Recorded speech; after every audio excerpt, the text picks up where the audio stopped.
इब्रानियों अध्याय 4 परमेश्वर के लोगों का विश्राम। इसलिए जबकि उसके विश्राम में प्रवेश करने की प्रतिज्ञा अब तक है, तो हमें डरना चाहिए। ऐसा न हो कि तुम में से कोई जन उससे वंचित रह जाए, क्योंकि हमें उन्हीं की तरह सुसमाचार सुनाया गया है। पर सुने हुए वचन से उन्हें कुछ लाभ न हुआ, क्योंकि सुनने वालों के मन में विश्वास के साथ नहीं बैठा।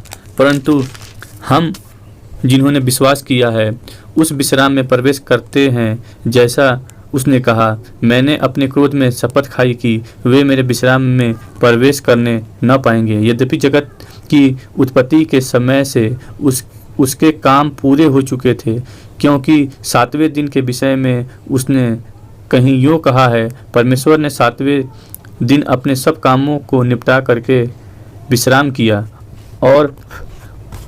और इस जगह फिर यह कहता है, वे मेरे विश्राम में प्रवेश करने न पाएंगे। तो जब यह बात बाकी है कि कितने और हैं जो उस विश्राम में प्रवेश करें, और जिन्हें उसका सुसमाचार पहले सुनाया गया, उन्होंने आज्ञा न मानने के कारण उसमें प्रवेश न किया। इसलिए वह किसी विशेष दिन को ठहराकर इतने दिन के बाद दाऊद के पुस्तक में उसे आज का दिन कहता है, जैसे पहले कहा गया, यदि आज तुम उसका शब्द सुनो तो अपने मन को कठोर न करो, क्योंकि यदि यहोशू उन्हें विश्राम में प्रवेश करा लेता तो उसके बाद दूसरे दिन की चर्चा न होती। अतः जान लो कि परमेश्वर के लोगों के लिए सब्त का विश्राम बाकी है, क्योंकि जिसने उसके विश्राम में प्रवेश किया है उसने भी परमेश्वर के समान अपने कामों को पूरा करके विश्राम किया है। अतः हम उस विश्राम में प्रवेश करने का प्रयत्न करें। ऐसा न हो कि कोई जन उनके समान आज्ञा न मानकर गिर पड़े, क्योंकि परमेश्वर का वचन जीवित और प्रबल और हर एक दोधारी तलवार से भी बहुत चोखा है, और प्राण और आत्मा को और गांठ गांठ को और गूदे गूदे को अलग करके आर पार छेदता है, और मन की भावनाओं और विचारों को जांचता है।